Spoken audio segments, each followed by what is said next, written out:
Dr. Chirenda, are you there?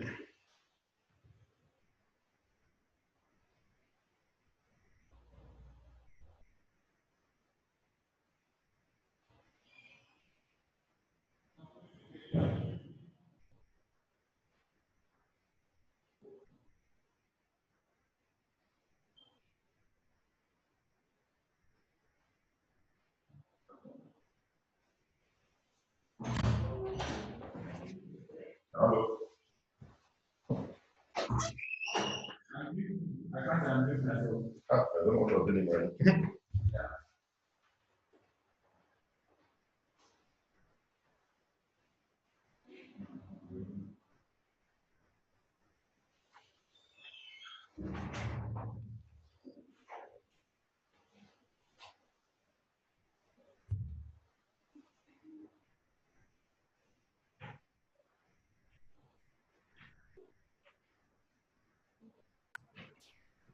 Hello? Yes, we can hear you. Yes, Good morning. yes. Yes, we can hear you. I think you logged everyone to stop them unmuting and muting. You can mute, but you can't unmute yourself. All right. No, I changed that setting. Okay. All right, that's fine. So maybe we can continue. I was trying to create an abridged version of the lecture, so it doesn't become as very long. So welcome back again, colleagues. By the end of the session, we are hoping that everyone will know the structure of the TB program. I know we covered this one yesterday. The common clinical features of TB, the diagnosis, basic epidemiology, and the epidemiological approach to TB control and prevention. And then we'll briefly discuss the drug-resistant TB, specifically for Zimbabwe. So this is just one of the some of our TB expert patients who are providing messages for TB at a clinic in Zimbabwe. So TB is an infection of the lungs and the other organs. Usually, the common one in our setting is Mycobacterium tuberculosis. There are several types of TB. The commonest site of TB infection is the lung, but it can affect any organ of the body.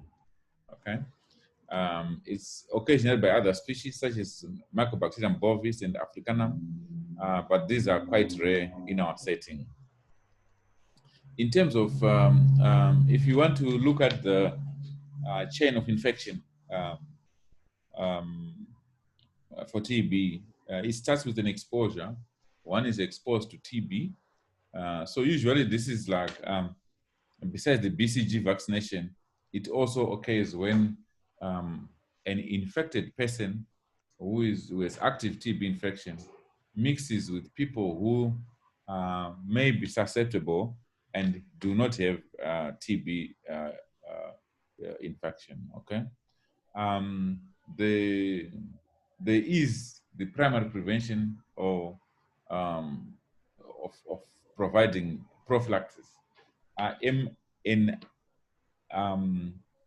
a fierce opponent of TB prophylaxis, so I usually don't want to talk about it.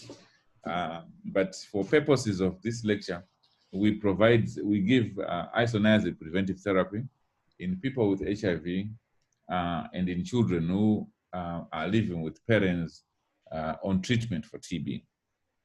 The new TB prophylactic treatment at the moment, we are now calling it preventive therapy. We are now combining, I think, rifampicin and some INH. So it's no longer one drug, although the isoniazid single drug prophylaxis is still being used.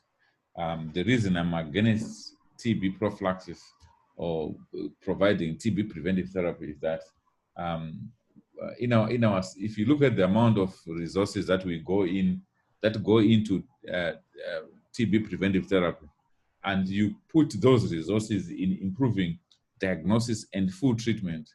As a public health specialist, I would prefer investing more in identifying people who are infected and treating them. But however, those who provide, who fund our TB programs insist that we should include those things. So yes, you need to know about it because you may be asked in an exam, you'll be working in the system. So it's important for you to know about TB preventive therapy. So after exposure, one can become infectious, can be infected and become infectious.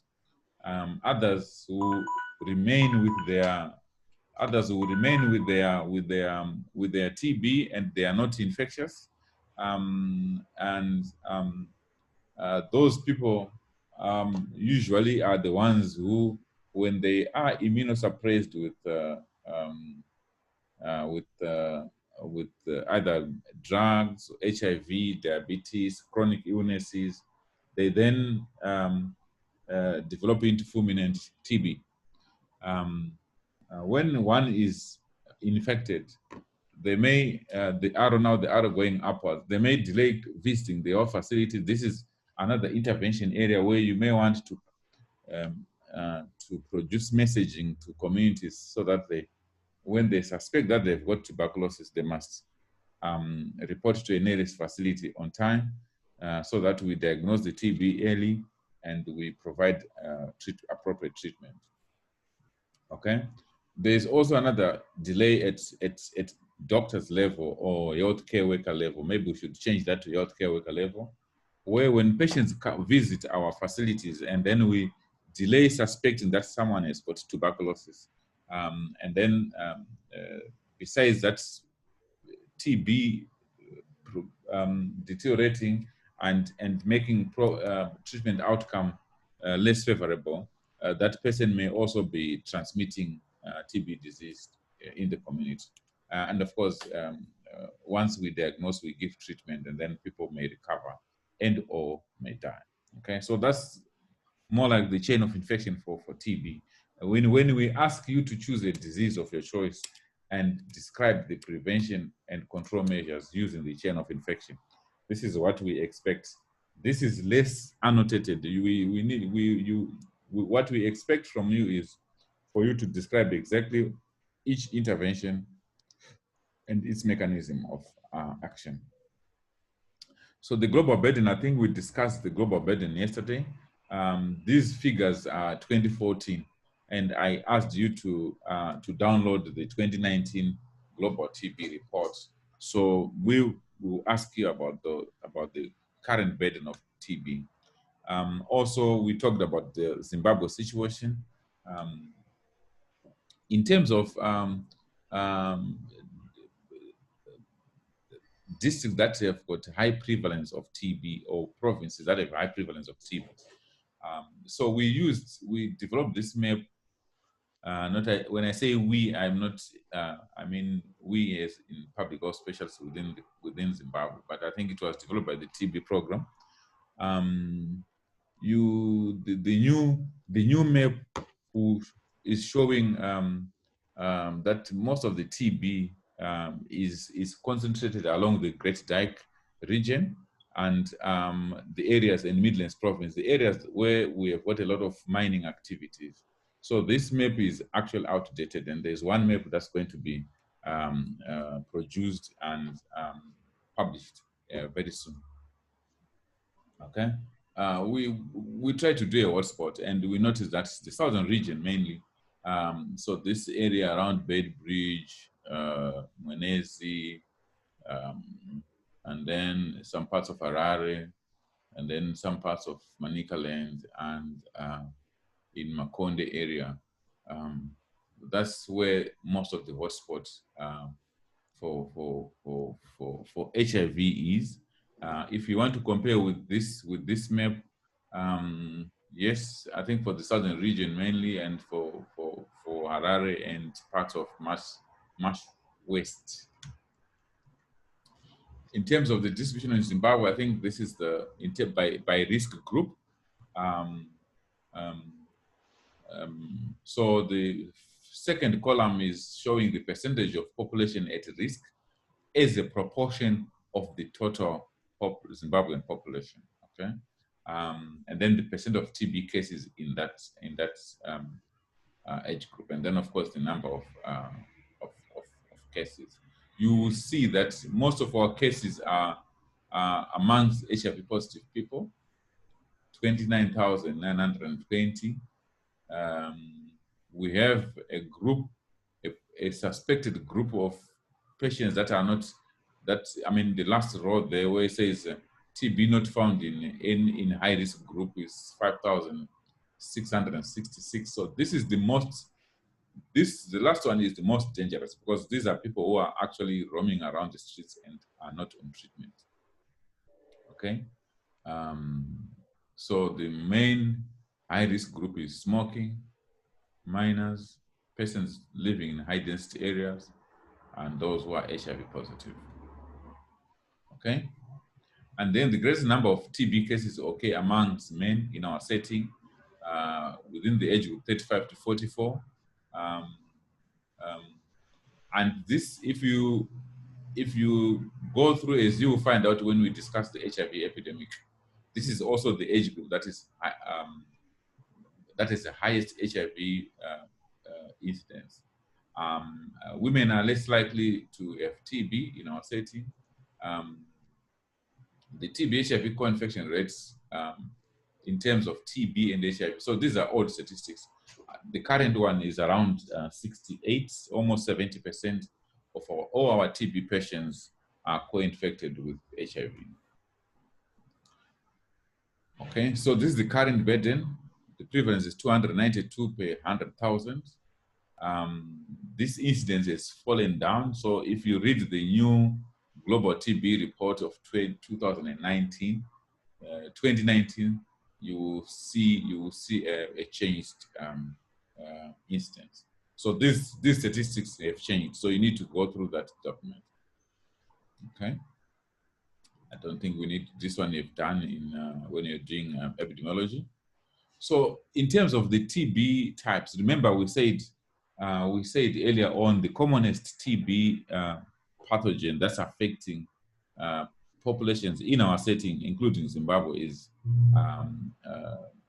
Mycobacterium tuberculosis. So this is the Mycobacterium tuberculosis. Within the Mycobacterium tuberculosis complex, we have Mycobacterium carneti and Mycobacterium africanum. We also have the Mycobacterium bovis and Mycobacterium capreae. We also have leprosy bacillus, which is Mycobacterium leprae. In Zimbabwe, we have got significant number of people with leprosy, and because of the reduced surveillance, the cases are increasing. People who present with Mycobacterium leprae are often confused and treated with some skin lotions, and because they come with a non-specific rash, and if you are not careful and you don't ask about the loss of sensation around the lesions, you may actually miss Mycobacterium leprae. And then these people then normally present with advanced forms of disease, and the treatment will not significantly reduce the disability.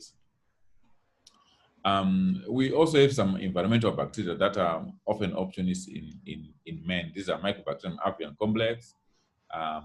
At the moment, people think that the Mycobacterium avius is now causing disease in people with HIV, but the evidence is still not very strong. We have Mycobacteria chelonae, Kansasi, and Montsei. The other environmental bacteria are listed there. Mycobacterium ulcerans. Mycobacterium ulcerans is believed to cause skin TB. We rarely diagnose it, primarily because we miss the diagnosis and treat it as skin cancer or some other skin lesions. So those are the type of TB. The common clinical features in adults are that is cough, night sweats, loss of weight, fatigue, and fever. The commonest symptom is cough. for at least 2 weeks. For purposes of programmatic management, they are now saying cough for any duration with night sweats and fever. Those are the commonest screening symptoms for TB in Zimbabwe. In children, it's often extrapulmonary with lymph node enlargement, bone involvement, and in terms of diagnosing TB in children, because it's so difficult to get a sputum sample, we could use interferon gamma release assay, that's the INGRA test, to test, especially in those with HIV. It increases the sensitivity of picking TB in children. Transmission basically is inhalation of MTB in droplet nuclei from infected people who have got pulmonary or laryngeal TB. Bovine TB can infect human beings when they take raw milk from infected cows. And without treatment, an average case of TB would infect 10 to 15 people per year. So when you are giving education to your health practitioners and you are telling them we need to identify our TB patients on time, you are basically trying to say if we do not identify our TB patients on time and give appropriate treatment, we are actually generating 10 to 15 more cases per each TB person. Okay, so the incubation period, which is the time to reaction or to tuberculosis, this is usually 3 to 8 weeks, and sometimes 12 weeks. The latency period may be up to decades. So remember, when you get TB, when you are infected with TB, a very small proportion, less than 10%, will actually go into latency, and that latency period may actually last decades or for a lifetime. It will only become reactivated when one becomes immunocompromised or someone is exposed to an infected person. So that latency becomes reactivated and one gets tuberculosis. Okay. Okay. What are the clinical features relevant to public health medicine? So we say TB is considered as biphasic. 5% of all those with primary infection go on to develop clinical disease in their lifetime, either through local progression in lungs or hematogenous or lymphatic spread, which leads to serious forms of TB disease such as TB meningitis or miliary tuberculosis. Okay? So what we are basically saying is you get infected, you go into latency. So if 100 people are infected with TB, they go into latency, 5% of those 100 people may actually progress to active tuberculosis, even without another exposure to an infected person. So that's what we are talking about, local progression in lungs. Okay. The remaining 95% of primary TB used naturally, and 50% in 50%, and in the other 50% bacteria remains latent, may reactivate later on in life.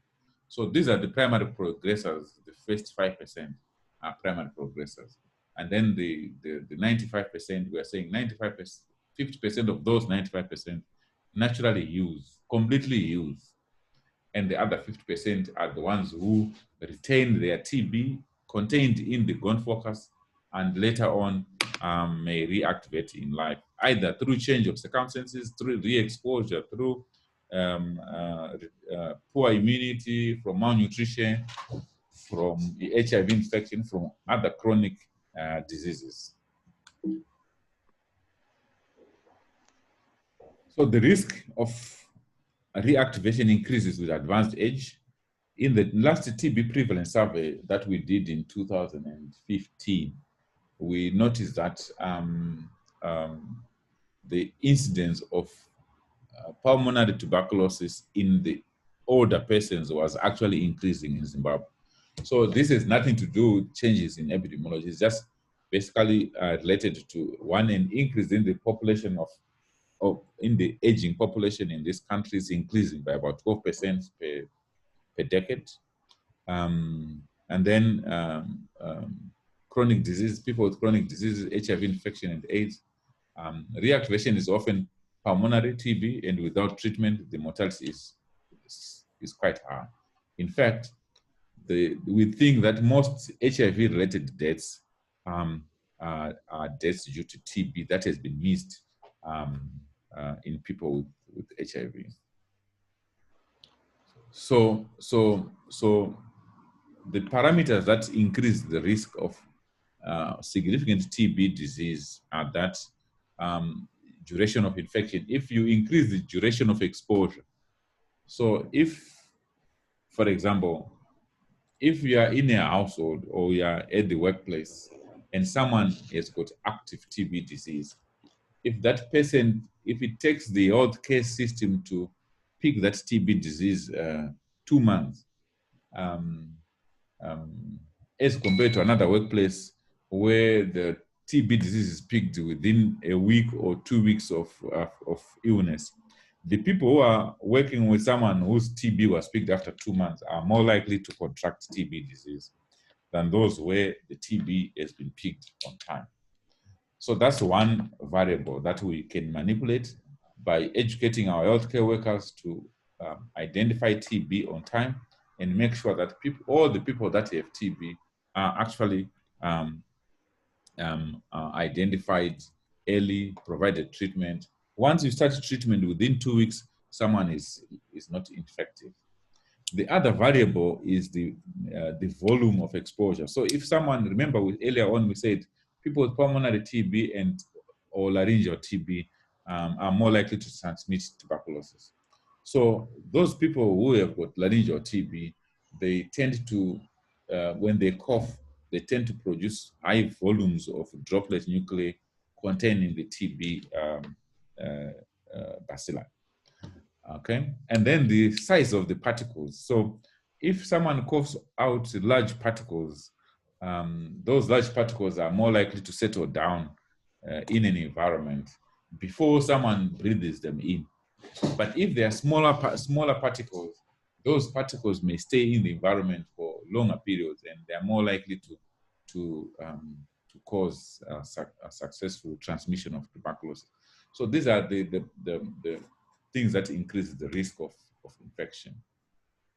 Okay. So a study done in Korea of people, lab workers by specialty, and then assessing the risk. So those who were doing susceptibility testing, do we have a lab person in this group?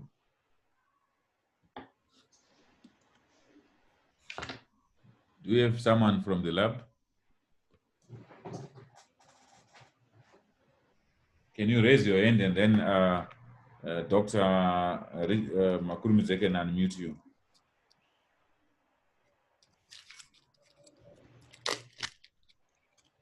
Yes, we have. Can you tell us why people who are Kutakarinda, you can comment. Yes, I'm from the lab. Excellent. Tell us why people who are doing susceptibility testing, culture, inoculation are more at risk than people who are doing microscopy. That's what that graph is showing. Okay, I think it's mostly because of the nature of how the samples are being processed. For microscopy, it goes through some processes like flaming, staining. I think that sort of maybe possibly inactivate some of the mycobacterium. Whereas with the culture and inoculation and susceptibility testing, you're actually dealing with actual live microorganisms. Okay, so I think in addition to what she's saying, I think it's the process of actually inoculating and so when you are doing inoculation on a egg whatever you use on the media, culture media, it's believed to produce aerosols, and that's the reason why those who do in culture and susceptibility testing are more likely to contract TB. Okay, thank you. The diagnosis of TB is through Zetten stain. So this is Z-Nielsen stain on microscopy, and then we can do culture.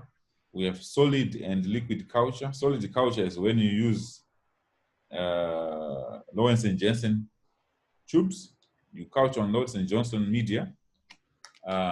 So these are culture tubes where you inoculate your samples in there. Or liquid culture is where you inoculate your samples in Mycobacterium growth indicator tubes.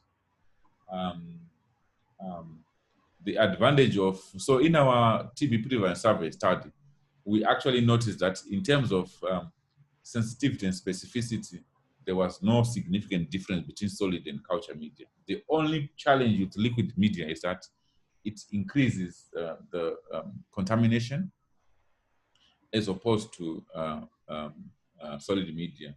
The advantage of liquid media is that you get results within 2 weeks, 2 to 4 weeks, whereas with solid culture, you can wait until 2 months. And then the third diagnostic method that is becoming popular, but very rare in our setting, is molecular method, GeneXpert and line probe assay. We are now talking of, so GeneXpert and line probe assay are point of care diagnostic tools. They just pick any DNA material of the bacteria. We are now talking about whole genome sequencing, targeted sequencing like oligotyping and so those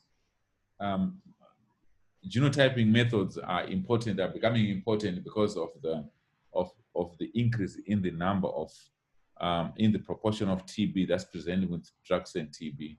You would want to pick what the resistant type at molecular level. At this gene level, we have low level resistance of isoniazid or high level resistance of isoniazid, and it allows us to formulate the treatment regimen. So you need to know that, and I think with time we will expect some of you to do studies that require use of those advanced techniques on TB diagnosis, because I think this is where we're moving. The M-Data TB treatment regimen is moving towards individualized treatment, and for you to give an individualized treatment, you need to know the type of bacteria that's infecting an individual. So those are the key diagnostic methods that we use for TB. In Zimbabwe, the first line of diagnosis that we are using is GeneXpert. Microscopy has now been reserved for monitoring treatment response. But we now use GeneXpert, and those who rifampicin resistant, we send samples for culture and drug-specific testing, either liquid or solid. I'm not saying I've got permission to show the faces of those colleagues, but this is meant just to show you the microscope, microscope to the far end there, and this should be the GeneXpert machine right in front of the lady. So we talked about pulmonary TB, which is easily transmissible, and there is also extrapulmonary TB, that is TB that affects any other part of the body. It can be TB adenitis, affects the lymph nodes, and the diagnosis of choice is you do a fine needle aspirate that you can actually then use GeneXpert machine to confirm TB, or you can do histology. Then we have pleural TB, which is TB that affects the outside of the lungs, the pleural cavity. People present with pleural effusion,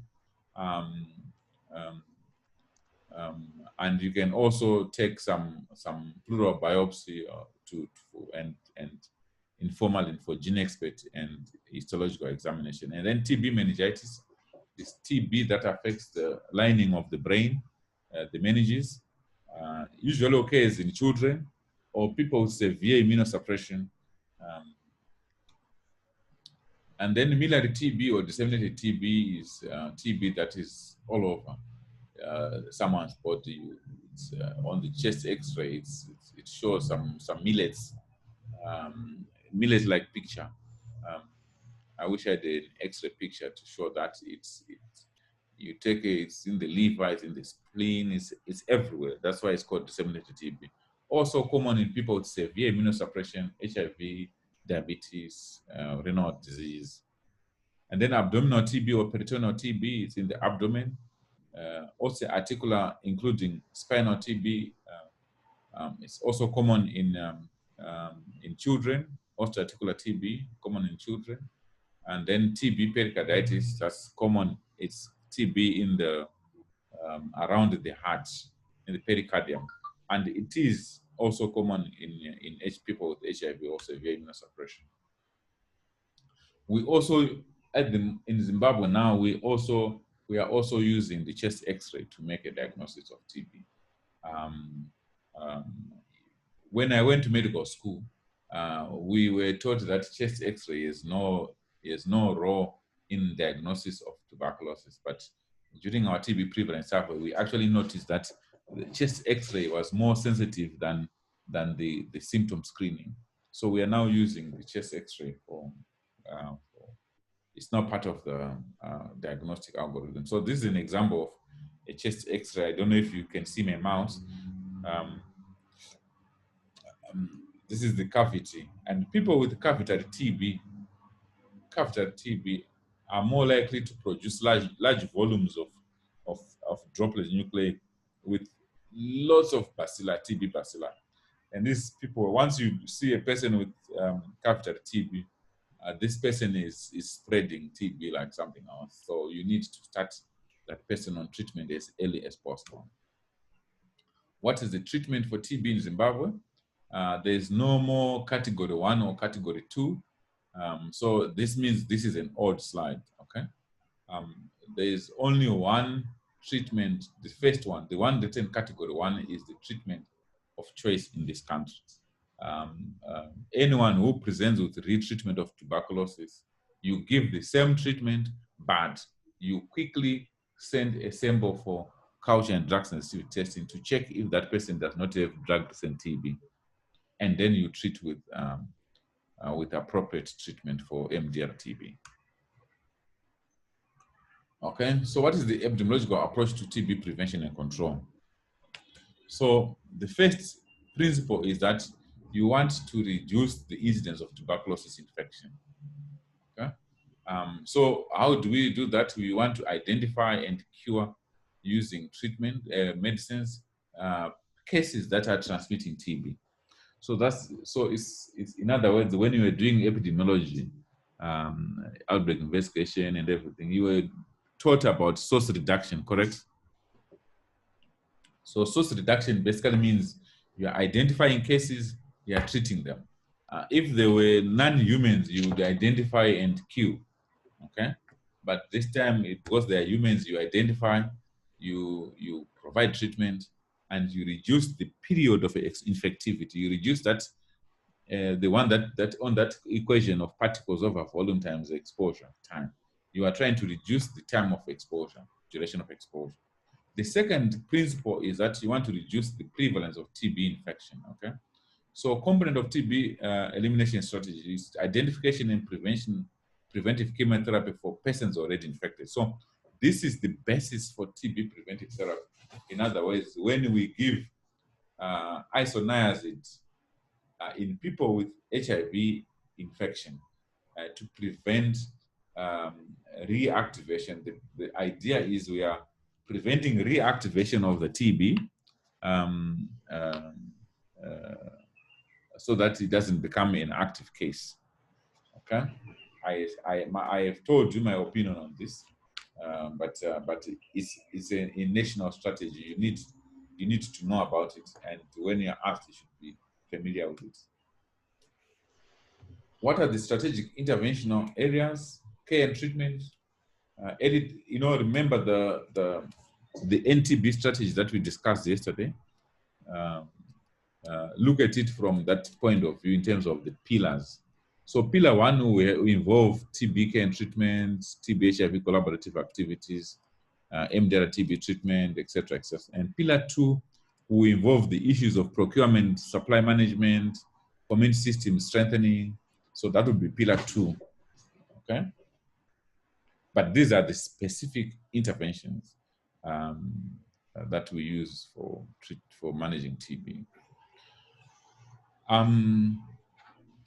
So this graph is another way of showing the trend graph that I showed yesterday, where it was saying around 2004, the TB prevalence started coming down, and the HIV, the ART coverage was going up. Sorry, was going up.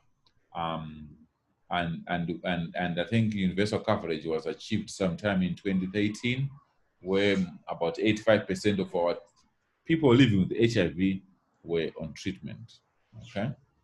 But the graph started coming down way before we achieved universal coverage, and we were only giving treatment in three sites. So what are the TB HIV collaborative activities? Remember, we talked about this. It involves intensive case findings, screening algorithm developed. So yeah, basically in every person who is intensive case finding says in every person who is coming to a health facility or attending an HIV clinic, you must screen for TB. In every person who is coming for HIV treatment, you must screen for TB, okay? Every person who is coming for TB treatment, you must test for HIV and provide appropriate treatment if possible. So that's what this is basically saying.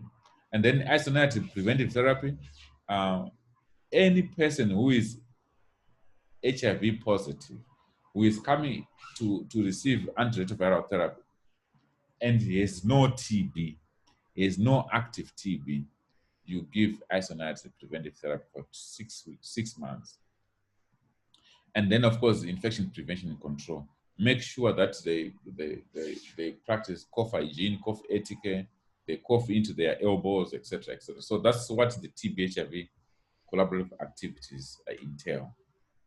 The other component of TB prevention control is monitoring and evaluation. You want to make sure that all the cases that you identify for TB are recorded in the TB registers. You monitor treatment response by assessing what proportion of our patients on TB treatment are recovering or have completed treatment or have been cured, okay? So these are some of the registers that we use. There are too many. I think one of the key achievements is when you see this paper one, we have combined the TB and drugs and TB registers into one. So these are some of the registers that our healthcare workers use. They always complain that it's a lot of work completing these registers, and there are too many. So imagine this is only tuberculosis. HIV has got its own registers. Malaria has got its own registers. Diabetes has got its own registers. And we are talking about 1 nurse or 2 nurses at a clinic who is supposed to fill in this register. So these are some of the issues that when you're on your attachment, you want to assess. We don't want you to assess just the burden of surveillance. We want you to provide solutions. It's not just because we know already that there are a lot of registers. So come up with innovative solutions on how to reduce the burden of completing all these registers. So this is the cough etiquette I was trying to explain to you on infection prevention and control to reduce transmission of TB. The other area that I don't know if there are people who come from Gokwe North in this. Is it Gokwe North? Gokwe North, I think. in this group or who come from Midlands, in the rainy season, the Nembudzia area is cut off from civilization because there are huge rivers with no bridges. Okay, so we have got populations whom we cannot reach by the usual laboratory testing mechanism. So we tend to use motorcycles to collect TB specimens and then move them to a facility where they can be tested. The solution, my recommendation, is to decentralize the GeneXpert machines. They will always tell you that the capacity utilization is like this, but when a facility is not reporting, it's probably not reporting because there are no services. We can only talk about capacity utilization if we give a clinic a GeneXpert machine and we allow them to test. At the moment, GeneXpert machines are also being used to do COVID testing. They're also being used to test viral load testing. You just change the cartridge. So I think the notion of capacity utilization should not continue to be used to deny our population services. Also, to address the hard-to-reach population, the Zimbabwe government has procured some those lorries and in communities which are far off from health facilities, and they are screened for TB. In this lorry, they come, they've got symptom screening, their chest X-rays taken. Those with symptoms, if their sputum collected. Now, initially, these machines had no GeneXpert machines in them, and we were losing a lot of the people that would have screened. But now, the new trucks that are available with GeneXpert machines, so this is a moving clinic, moving TB clinic, as it were. And I think the government has got plans to ensure that every province has got its own truck like that for TB control. At the moment, we have, I think, 2 in the country, which are moving from one province to another. How do we screen and test for TB? So the current algorithm in the guideline is that you do symptom screen. Are you coughing? Do you have night sweats? Do you have a fever? That's symptom screening. And then we measure the body mass index. We are basically measuring the weight and the height. Who can tell me how BMI is calculated? Raise your hand and Dr. Makurumidzo will unmute you.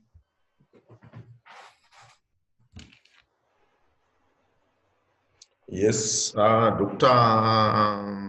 Manyati Rutendo, you can give your response.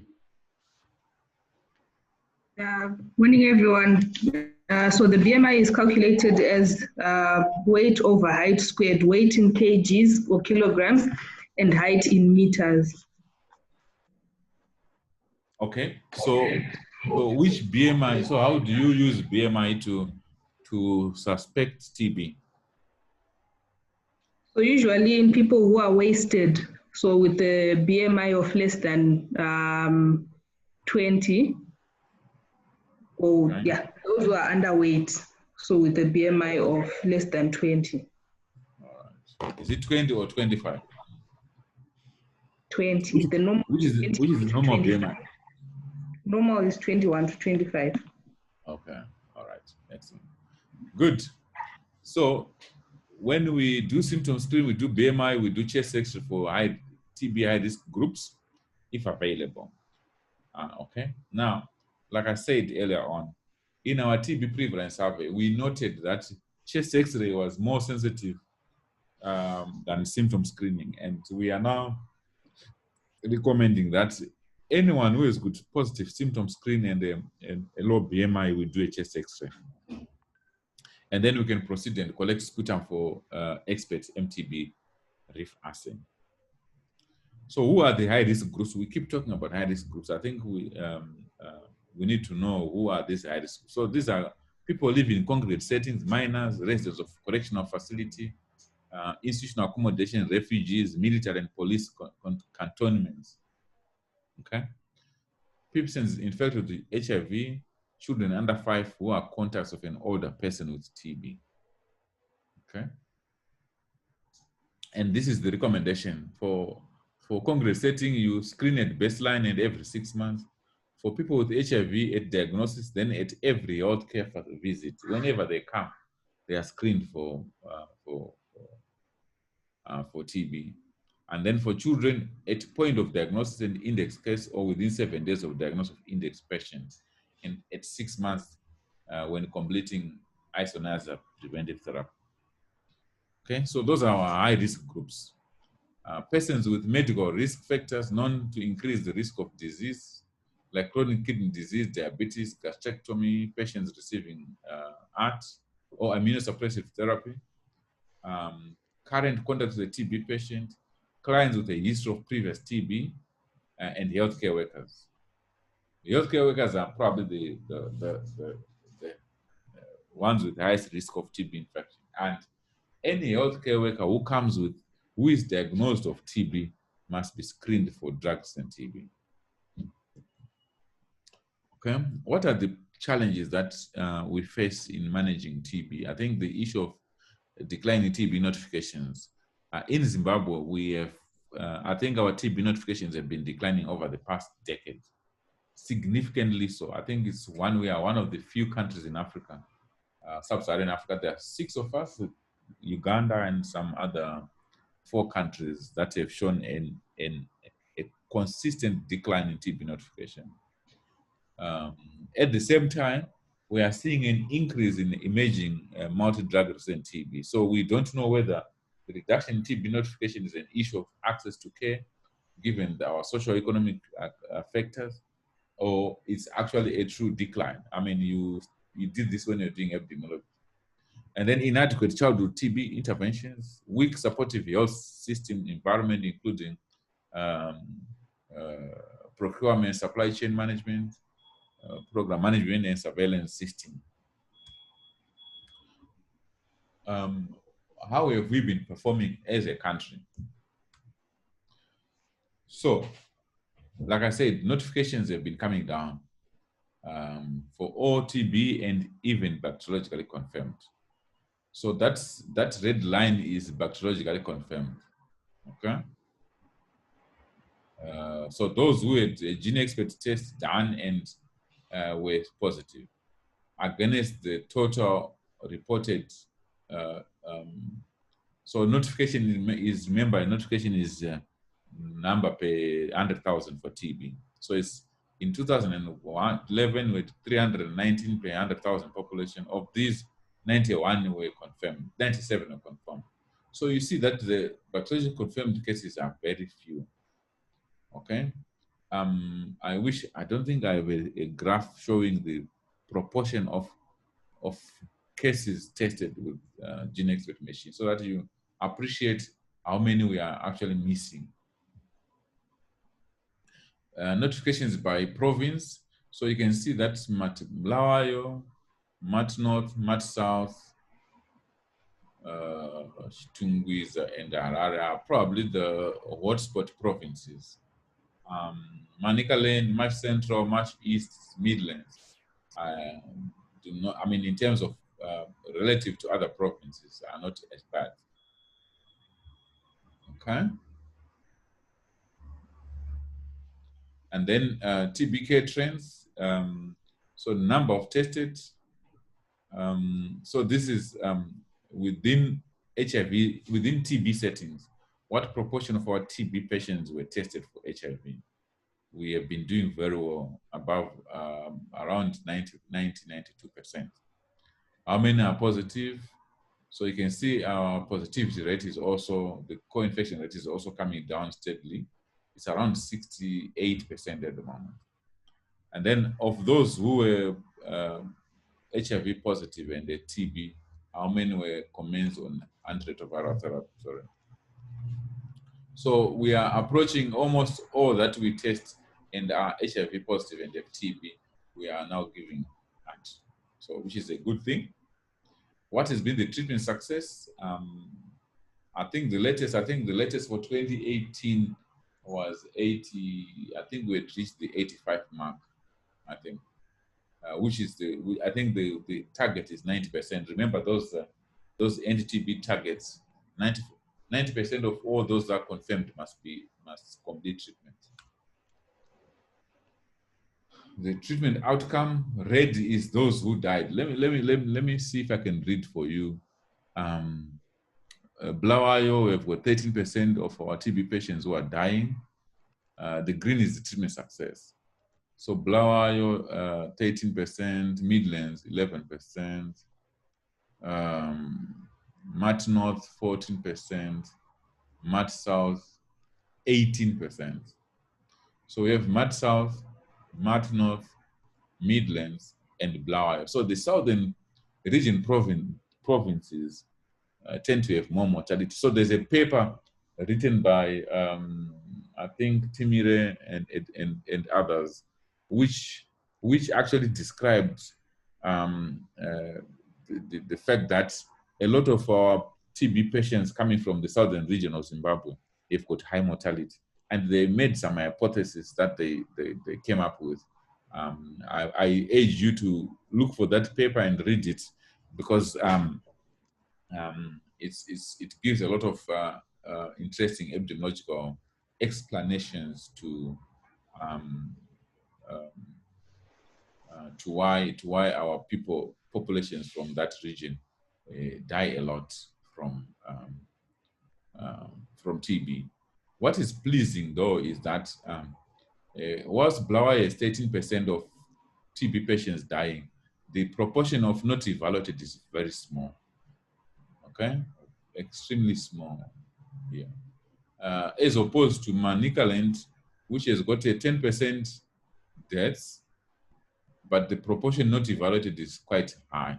And you know, Manicaland is mainly agriculture, and there's a lot of Maposto there. So maybe that's the reason. Marsh East also have got a high proportion of not evaluated. In terms of MDR TB, we started providing treatment for MDR TB in 2010. Over time, there's been a general increase in cases, and we are beginning to see a decline in cases. So as our total TB cases notification rate is coming down, so is our MDR, not at the same rate as our TB notification.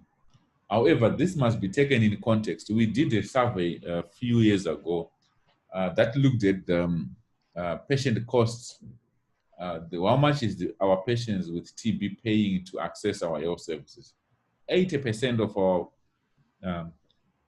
population with TB were at catastrophic costs. So in other words, they were spending more than what they were earning per household on TB services.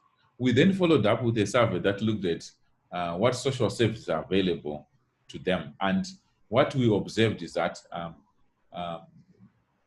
the social services that the government was providing was only targeting people who were orphans, people who were older persons, people who had HIV. Yet those people with HIV were dying from TB. So people with TB had no access to any form of social services.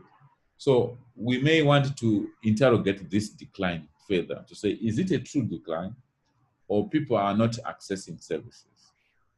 In which case, we are only picking those people who are accessing our health facilities. Maybe our community TB diagnosis and treatment will give us some of the answers. So treatment success for MDR TB is actually, we were doing well in 2011. So maybe because we had fewer cases of MDR TB, and therefore we're able to account for them and provide follow-up excellent. And we were beginning to see, this is where we're reporting, remember this slide, 2015-16, this is where we're reporting 416, 2011 we're only 118. So maybe it's because of we have more cases and the treatment success is declining. Now, if we have a decline in treatment success, and we have a decline notification. If we superimpose these two graphs, you see that either we have got a lot of them who are dying, that's why the treatment success is low, or we have a lot who are not evaluated, whom we are missing, and they are continuing to transmit, and this will become more evident later on. So I think these are some of the things that you must. I'm showing you some nice topics for future research when you are on attachment. Mortality by province, okay. I think this is a repetition because we've shown, but Mat South, Mat North, Bulawayo, Midlands, have got high mortality as compared to the northern provinces. Okay, like I said, there's a study, so you should look for it. Timire et al. Okay. The reasons that they were given was that there's a high HIV co-infection rate. There's a high number of patients who are coming with retreatment. So this could be MDR TB, whom we are treating for drug-sensitive TB. Matabele in South has got the highest number of older patients. If you look at the last census, 2012 census. So these are some of the reasons that were profiled, but please look at the article, look up the article and read it. So let's talk briefly about MDR TB. So this is, like I said, it's threatening the global TB control. At the global level, 3.6% of all new cases and 20% of previously treated TB have got MDR TB. And we also have a form of MDR TB called extensive TB, extended Jackson TB or XDR TB. That has been identified. I think Zimbabwe last year, in 2018, we had about 7 XDR TB patients. And XDR TB is a problem because we don't have treatment for it. Okay. So drugs and TB is used to describe a strain of MTB that is resistant to one or more anti-TB drugs. MDR TB, so the definitions are like, if you have any one first-line drugs and isoniazid, rifampicin, pyrazinamide, ethambutol, or streptomycin, they are defined as monoresistant. Polyresistant is more than one first-line drug, excluding a combination of rifampicin and isoniazid. Multi-drug resistant TB is resistant to at least rifampicin and isoniazid. So any person with rifampicin and isoniazid resistant in that person is defined as MDR TB. Pre-XDR TB is rifampicin, isoniazid plus either a second-line injectable or fluoroquinolone. Now, this definition is going to change because it has changed because our treatment regimen for MDR TB has changed. So it will change. XDR TB is rifampicin, isoniazid plus second-line injectable and a fluoroquinolone. This also has changed because we have removed injectables in our treatment regimen for MDR TB. Okay. We are now using an all-oral regimen, so that definition has changed. And then rifampicin resistant is one where there is rifampicin monoresistance using either phenotypic or gene expert.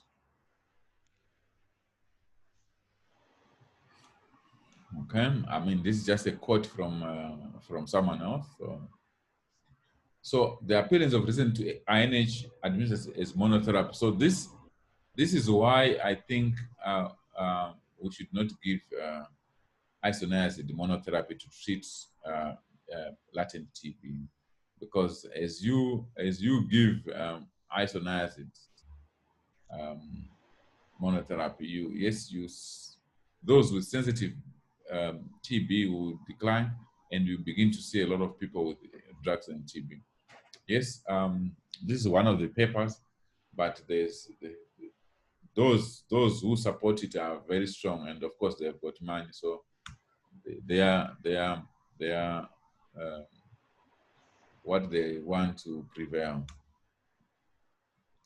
So what sort of factors also are predisposed to MDR TB? So patient with past-cerebral TB disease, misdiagnosis, medication stockouts, lack of training and education, poor medication quality, social barriers, malabsorption, poor adherence. All these factors predispose someone. So they all lead to someone who has got sensitive TB from not taking their medication properly. So if there is stockouts, it means patients sometimes go without treatment. And when the drugs come back, that TB bacilli may have mutated, okay?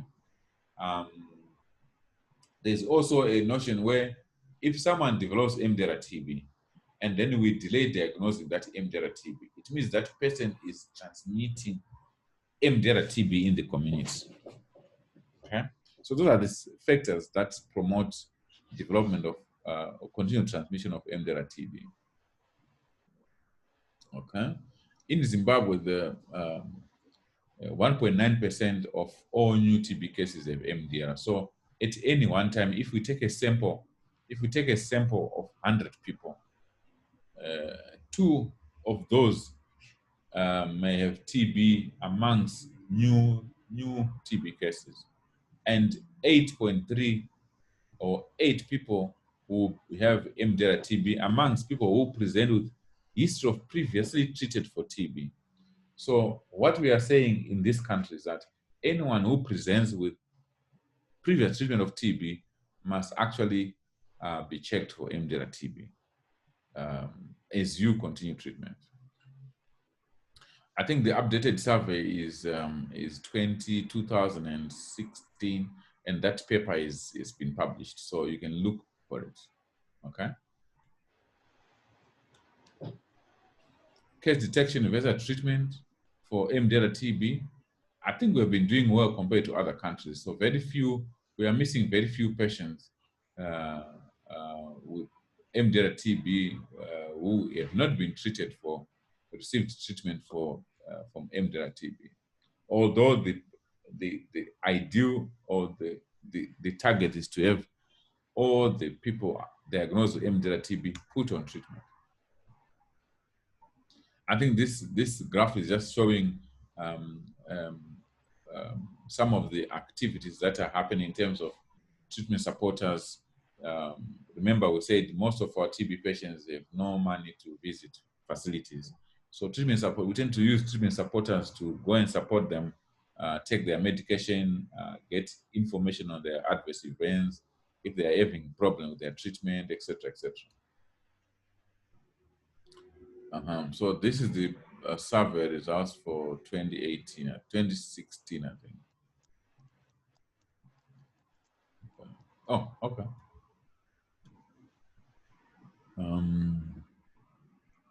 No, it's not.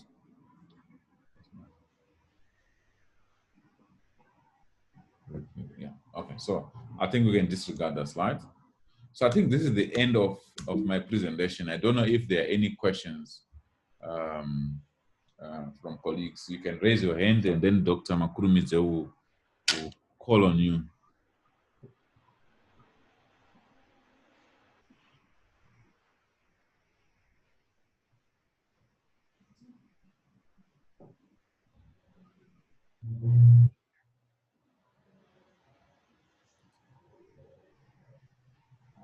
Dr. Rutendo, your hand is up. Do you want to ask something?